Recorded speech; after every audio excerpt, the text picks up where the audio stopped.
Welcome to the Shootin The Que Podcast, presented by Heath Riles BBQ, with tips, tricks, and an inside look at some of the top pitmasters in the game. Now here's your host, Heath Riles. Welcome back to another episode of Shootin The Que. Today I'm joined by my lovely wife, Candace. How are you doing today, hon? I'm doing good. Survived the flood, the tornadoes. It's been a rough past few weeks with all the storms in the past. And I know that people is still cleaning up storm damage and things like that. And for us, we did get a little lucky. It kind of went right around our farm and our house here in both ways. Yeah. So we were kind of really lucky in both properties that we have that we didn't get a lot of damage or anything. I think our fence took a little bit of wind damage at home, but it's been needing a little bit of work anyway. It was a little damage before.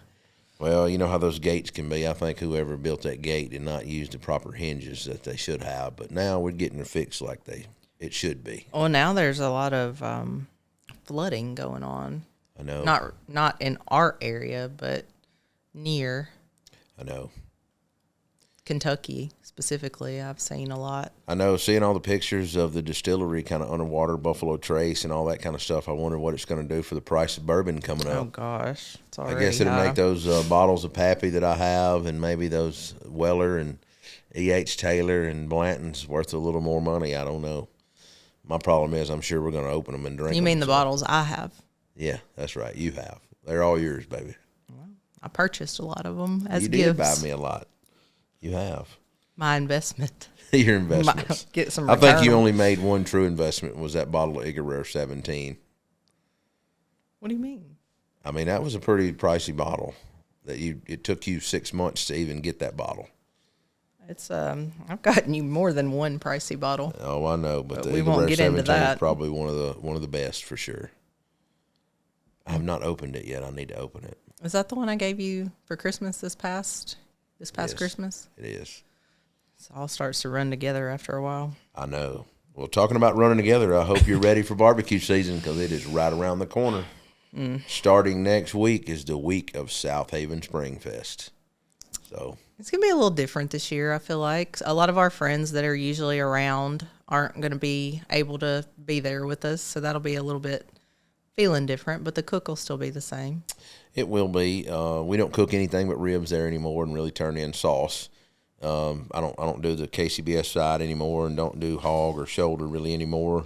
Just kind of focus on the ribs since that's what we're going to cook at Memphis. But it's always nice to see everybody. I treat that like I guess it is our local contest, basically, but it's like a big contest. Well, that's what I was going to say. So for those that don't know, it's at Snowden Grove, which is considered Southaven, Mississippi, which is, 7 minutes down the road maybe. It's not far at all.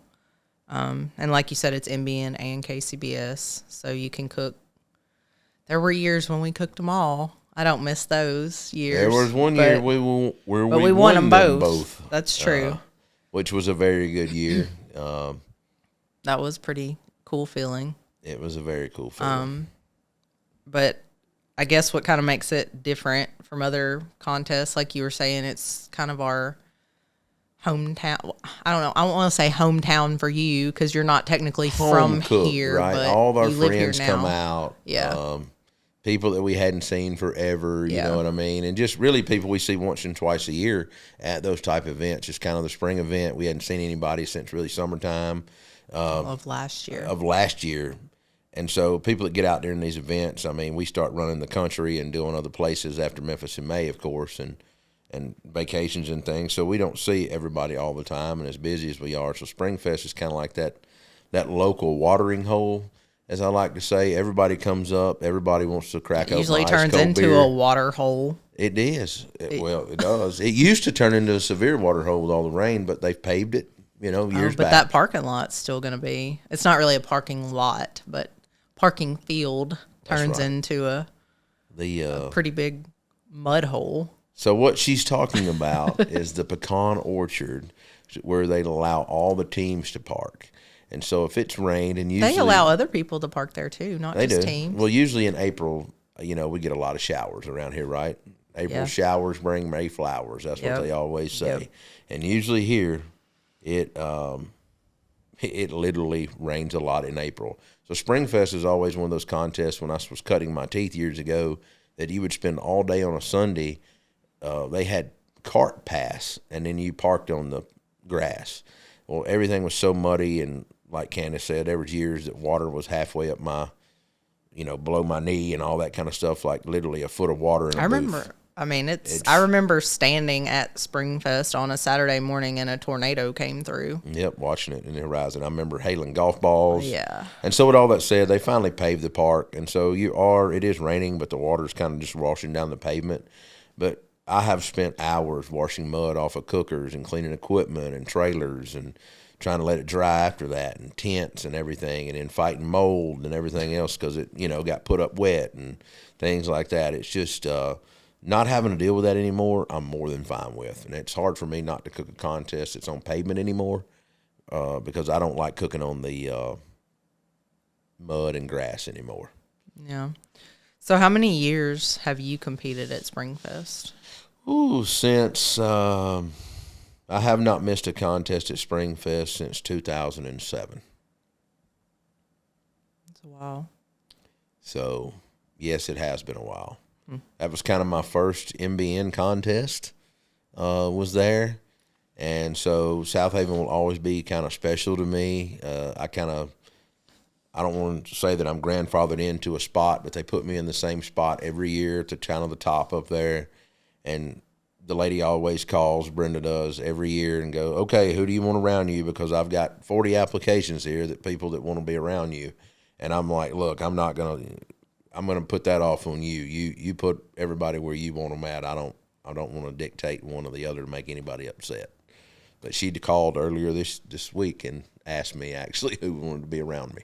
So you said you didn't care? I did. I said I didn't care. I thought Piggy Smalls was going to be across from me, my boy Austin, or beside me anyway. But he said he's not cooking this year. So I'm sure the gang from Hold My Natty, our they're always friends across here, will be across from us.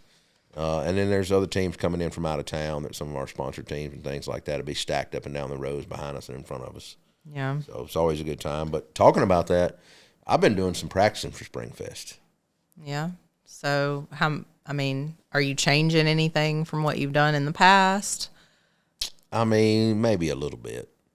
We might have a new glaze that we've been working on to use, but I'll go ahead and say it now. We've got a hot honey peach glaze coming out, and it seems to be really good so far. So we're going to work that into our recipe and incorporate it there at Southaven. And if it does well, we're going to give her a whirl at Memphis in May. See what happens. So I feel like you always say that Southaven Springfest is your warm-up for Memphis in May, for people who have never heard you say that. So that's another reason that we always for sure cook that. That's not the only reason we cook that contest, but it is a part of it. But even before Springfest, like you said, you start practicing. I know you've been cooking a lot of rib stuff at the farm for videos and that kind of thing, which probably helps you dial in on it does the taste and tenderness and all that. I know what feel I'm looking for more than anything. And I know a lot of people go, oh, you're not cooking the same recipe. But I'm looking for the feel of that rib is what I'm looking for. It's all about temperature, and it doesn't matter what cooker you're cooking on as long as you know how to run that said cooker.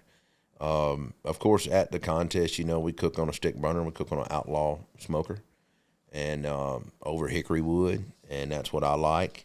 It gives a little more traditional taste. We practice that at home, too, as well, and we also cook on some pellet grills.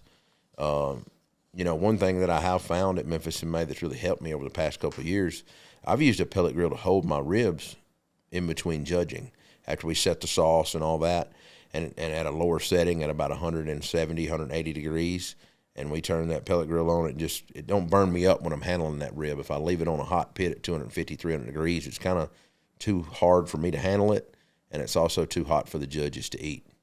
So using the pellet grill is kind of a easy way to hold those ribs, if you ask me, when you're in between judging. So when would you say that you really start mentally and physically preparing for competition season? Is it just always before Springfest? Physically, or yes, it's before Springfest. And what I mean by that is it's time to get the trailers out. It's time to wash them if there's any dust or pollen on the outside of them. And every year I unload my barbecue trailer. And so I don't want everything that I can use, items during the year, I use them, and then I load them back in. So my Cambros have to go back in. Of course, there's knives in the trailer, but I get all those out. I sharpen knives. I make sure we've got plenty of aluminum foil and trays and supplies stocked. And so Springfest is one of those things where I make sure I don't forget anything from Memphis in May kind of deals. So going over every and even cabinet, then we'll forget something. We'll forget something, but it won't be as much as it has been. So I've tried to simplify things in the past. We got that new barbecue trailer really last year.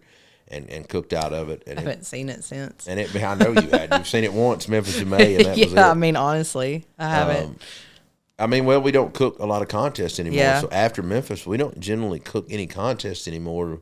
We're generally now going out and going to public events and trade shows and barbecue classes and things like that we sometimes do. And we usually cook on grills that are at locations. We don't have to haul a trailer with us. Yeah. True. So, I mean, you've been doing a lot of rib cooks lately. What would be the goal, you say, of those cooks? Well, like I was saying a while ago, just to make sure my rib feel is still there. I know what I'm looking for, and it's hard to teach feel. And I go into that, and you're shaking your head yes, because I taught you how to cook ribs. And you can only go so far with a Thermopin. Each rack is a little bit different. You kind of got to know that feel. I agree. It's kind of hard until you're around somebody that does it a lot, and you want to see the fibers of the rib breaking when you pick it up, all that kind of stuff. And you're just a straight Thermopin person. That's not true. I mean, no, you know what to look for as far as tenderness, but a lot of people are going by that's just that Thermopin and nothing else. There are many times that I would still use the Thermopin, but they wouldn't be pulled. They wouldn't be pulled when you said to pull them. When I taught you the old flip trick, you take the rib of your knife and pick it up, and it's got a good bend to it. It's probably ready. And those are just some little dumb tricks. But I was cooking on a different cooker than what you still cook on those cookers some. It don't matter what cooker you cook on. It's all about controlling the heat, all right? I agree. Have to be consistent. But everybody has their favorites. Everybody does have their favorite. I love lazy man cooking these days with a pellet grill. You can set it and forget it. It don't fluctuate. If you want to throw sticks on the Outlaw, I know that every 35 minutes I need to add a stick of wood. That's cool. My old Hickory's kind of set it and forget it when she lights a charcoal up. A Weber's going to burn 5 to 6 hours, no problem at all for ribs. I know my timing. I know my charcoal, my roll oak charcoal. It's easy to get my timing down with that. And so that's why I say all of it's kind of easy to me. So do you feel like you're still tweaking things, or you know exactly what you're going with at Springfest? I'm not going to say Memphis in May because I feel like based off Springfest, you might change some things for Memphis in May after the fact. Well, there's a lot of superstitions around here, right? And what I mean by that is... Are you talking about those ugly-ass yellow shoes? No, I'm not talking about the yellow shoes I used to wear. I just can't find any yellow shoes. I still have a pair. It was blue shoes one time. It was yellow shoes one time. It was orange shoes one time. But what I'm talking about, they always say if you win Springfest, you're not going to do good at Memphis in May. And I will say... Who is they? Anybody that's ever won Springfest never went to Memphis in May and won. I'm not disagreeing with you. And we're just looking at facts here. All of in our area, people that cook Memphis in May, that cook Southaven. There's some people that's so superstitious they don't go to Southaven because they're scared they would jinx themselves for Memphis in May. I'm not that superstitious. I will say that I've not done any good at Memphis in May in the top 3 if I've won Southaven. And when I didn't win Southaven, I've been in the top 3. So the last couple times. That's so true. it is kind of a, is it a superstition or is it not? I don't know. But as far as do I know what I'm doing altogether? No, I don't. I'm still minorly tweaking my recipe just a little bit. And so I look at last year's score sheets. I look at what the judges said. I needed, if flavor was lacking any, if tenderness was lacking. I look back at the weather, what we had last year. I wrote that down. Gosh, I don't even remember that far back. I do. And so you really just, it's last year at Memphis in May, I cooked that peach cobbler rib. I done a completely different rib than anybody else. Said I was just having fun down there. This year, I'm having fun down there. I'm cooking something a little bit different. And then we went to Memphis in May, and the video's out there. I ended up using my apple glaze and all that kind of stuff is what I finished with at Memphis. Kept it really basic. That was a solid rib. So this year's going to be kind of a little mix of that with a little more pop to it, and we'll see what happens. So you've been cooking a lot at our farm.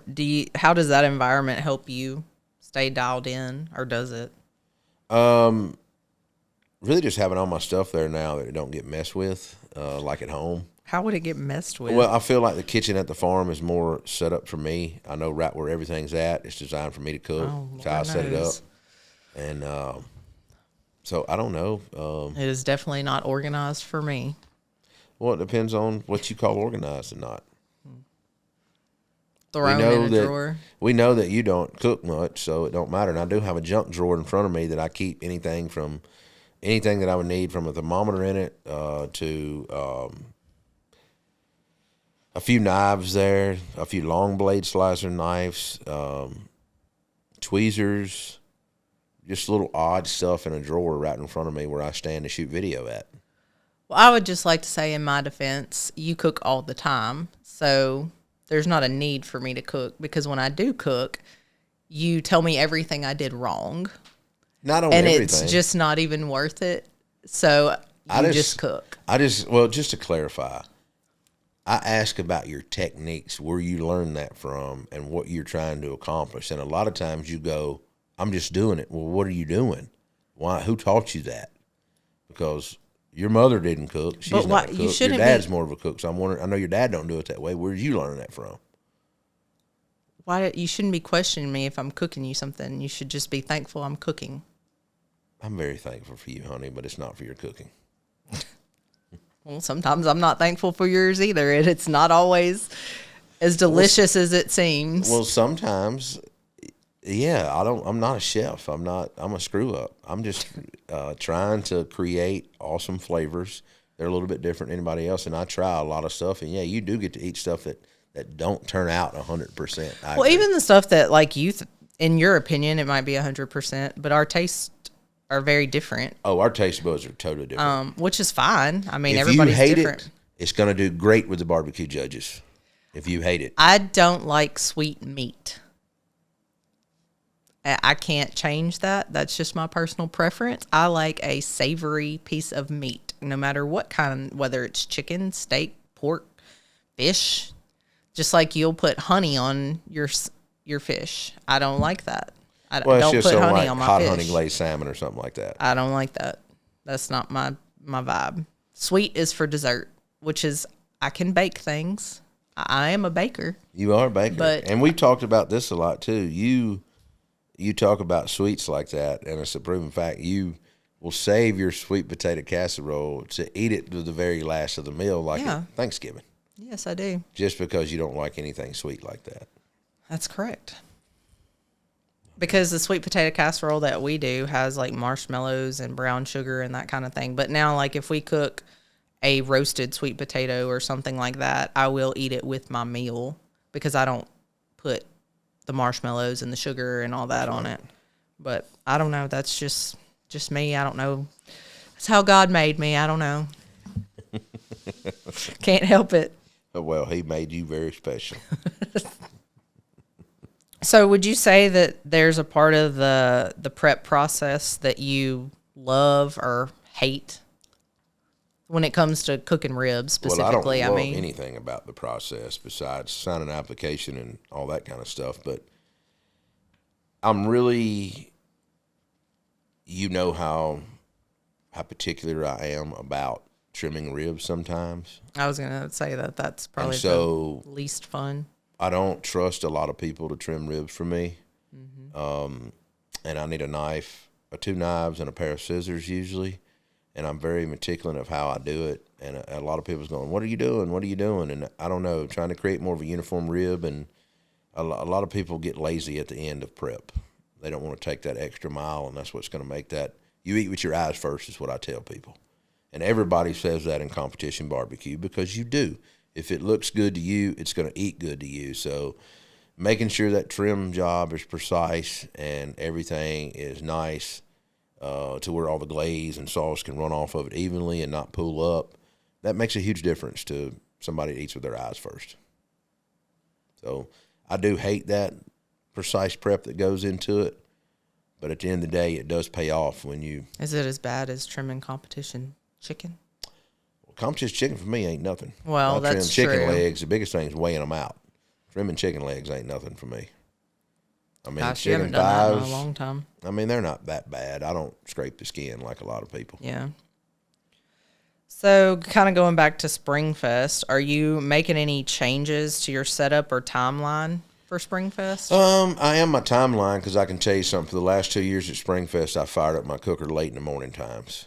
I was off on some timing trying to go by my Memphis In May timeline, and the timing's off by an hour. It's so very different. Yeah. I know, but, well, when I looked at it before, it was, and because of the dual contest, they changed it, and I just didn't realize it. So I pushed my ribs last year and got them there, but still I need to fire up a little more earlier this year. It's really the only difference.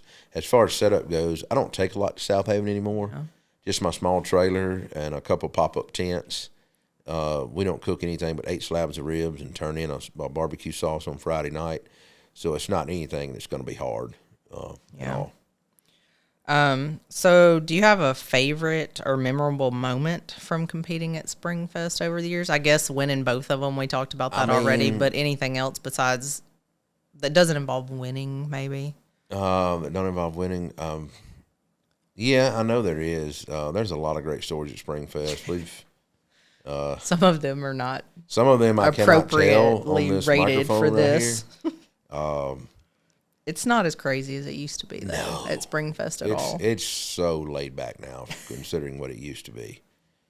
These teams these days have no idea how wild and out Springfest used to be. I mean, back in the days when we started Boar's Night Out, floating 25, 30 kegs of beer and 100 can cases of beer was nothing. Me and a couple other guys was in the beer business, so it was nothing to throw those kinds of parties back in the day, and it was we more focused on the beer than we did the barbecue back then. Those were definitely the crazy days. So, no memorable events that you want to talk about at all, though? You know, another moment that stands out at Springfest, I took a 180 chicken and a 180 pork at Springfest, and I turned around the very next week. They had a contest at Southaven, the KCBS Sam's Club qualifier, and we took a 180 in ribs and a 180 in brisket there. And that was 4 180s in 4 categories in 2 weekends. That's kind of a memorable moment for me with those back-to-back weekends there. A lot of people probably don't remember that. But besides winning Springfest, I want to say we've won Springfest 8 times. I think that's right. I couldn't tell you. I'd have to go back and look. Yeah.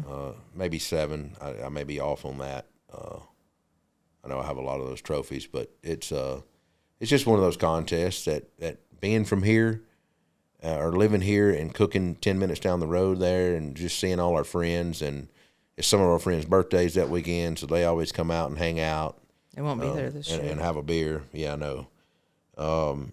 And some years we've cooked crawfish on Thursday nights and had a crawfish boil. Make a and all mess. that, and make a huge mess. That but smells. The crawfish is always so good. I like the things in the crawfish more than the actual I know, crawfish. you don't eat a lot of crawfish. I mean, I'll eat them, but I like the other stuff. But really, I guess the memorable moments is just all the mud we used to have to deal with there. And you laugh about it now because they finally paved it all, but that used to be bad, all the mud. I don't look forward to that at all. I don't even want to park in the pecan orchard if it's muddy.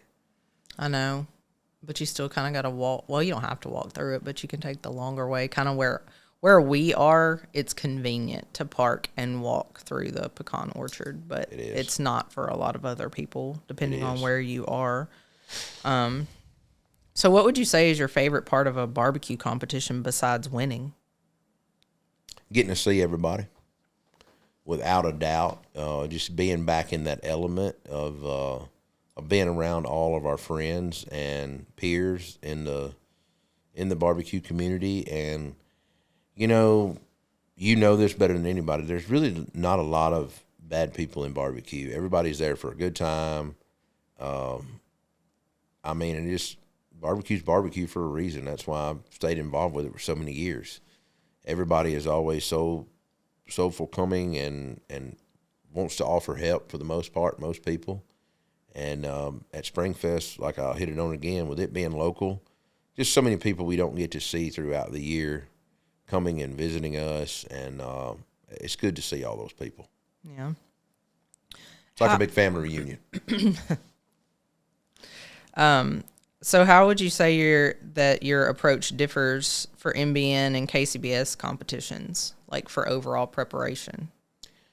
For me, they're not much different. A lot of people really worry about like ribs. If I were cooking the KCBS and the MBN ribs, I would cook St. Louis ribs for one, and I would cook baby backs for the other, but I would carry them both to the same temp, and I would cook the same recipe. A lot of people used to, when we were running hard, on both circuits, we cooked the same recipe and done well with that recipe on both circuits. And a lot of people wants to change up when they go to different territories and different cities and things. I've never changed, even going far out west. And so I would just say stay consistent. So how does a local competition like Springfest help you prep for bigger events later in the season? Well, I don't really do anything now but Memphis in May after the fact. We used to go to Murfreesboro every year. We hadn't been there the last couple of years because of travel things that we had and trade shows. But really, just like I said a while ago, Springfest is just that learning curve to what all I need to get in the trailer, what all needs to be stocked, what have we forgot, what needs to be done within the next 2 weeks before we load in Memphis. All that kind of matters, making sure we don't forget anything. So what advice would you give to someone who had a solid cook but didn't get a call? How would you tell them to kind of stay grounded and not overcorrect? I would have to look at the score sheet to really decipher that between taste and tenderness, to tell them what they done wrong and to tell them what they can improve on next time. A lot of people, I think, are really intimidated by the score sheets and don't know how to read them. And I think if you've got one judge that beats you up or two on a table out of the four, well, then it's kind of a hard toss up there, depending on what the tenderness of the taste says. Yeah. Kind of got to go by that. Yeah, I still always go back and say, if you don't know how to read the score sheet and you really do, then you need to take a judging class. 100%. And a lot of the judges' classes just teach you how to read the score sheet, because when they box the food up in the samples, none of that's like it is when you get in there to judge, really. Yeah. They don't do it like it should be done and show you a true box. A lot of them just throwing stuff together. I agree with that. But for sure. So what do you look forward about Springfest week? I know I hadn't talked to you much about it. I mean, you see everybody as well. Yeah, kind of the same thing you said, just getting to see a lot of friends that we don't get to see as often, or, getting to spend more time because having a busy life, even the friends that live here locally, just being busy all the time, you don't necessarily get to see them and hang out with them. We have kids, they have kids. Some people don't have kids at all. It's just hard to get together and spend time with those people. But, those same people are going to be at Springfest, so you're going to get to see them a few days in a row and get to spend, more than a 5-minute conversation with them. So just looking forward to that. You're talking about Hold My Natty. Some of my best friends cook over there that I grew up with. So just getting to see them. And then, like you said, our local friends, Robert and Aaron are usually there, and we don't get to see them a whole lot, but, they're not going to be there this year. Yeah. But just the same thing, and seeing some of the teams that come in town. I'll be honest, this year I think we're still waiting on a team list. I know some of our teams that came last year are not going to be able to make it this year, which is understandable. They have I hate Optimus Swine can't be local back to obligations. Their title. Yeah. So just that.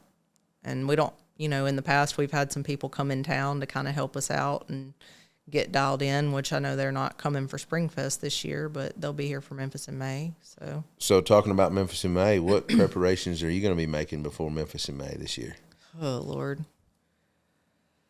I need to look at all of the decoration stuff is my department, really. Just looking at, because, we do have the on-site judging there, making sure all that part, placemats and plates and all my carving tools to carve the fruits and the vegetables and all the fun stuff that I used to love doing, and now it's just tedious because at Memphis in May, so many more people come in town that are not here for Springfest, and I really like getting to see all those people. So it's like you have to focus and go hide and do all the stuff that needs to be done and not get to have the fun time for a minute until you get all your stuff done. But no, I just need to make sure all the decoration type stuff is my department. So I don't so much help with the cooking of the ribs anymore. You've got other people trained up for that, people that come in town just specifically for that. So I know I'm going to need your help this year on helping everything. We're actually going to have a booth on the street. We're going to be doing some sampling to the public. We're going to be passing out some rub samples, some different trinkets and things like that. But they'll be cooking stuff too, right? Oh, yeah. To hand out like samples of food. We're going to do some samples of some ribs one day. We might do some samples of some pulled pork sliders one day. Just to try to get out there and bring a little more brand awareness at the World Championship to some of our flavors and things like that.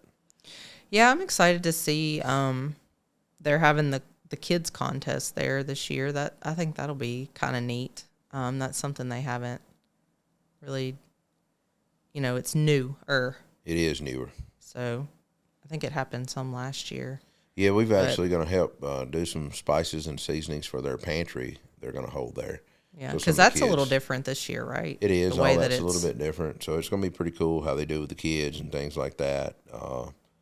And I don't know, they're really trying to make a huge deal. They're holding an SCA contest this year as well. That's right. I do remember reading about that. I think that's a good addition. A lot of people are interested in that. A lot of people want to compete. As a matter of fact, next week, I believe we're going to have Mr. Mike Weaver on the show, who's the CEO of Memphis in May, and he's going to be telling us a little bit more about everything going on there and kind of updating us about the 2025 festival. So looking forward to having him in next week. It should be a good time in studio. Yeah, it's coming really soon. Real soon. Well, with that, y'all, it's time for us to wrap it up today and keep working on everything and get ready for Springfest and get another rib practice down. We'll see y'all next week on another episode of Shootin The Que. If you have any comments or suggestions for future episodes, please feel free to reach out to us on our social media channels. Leave us a review if you've enjoyed the show. And until next time, keep shooting the Que.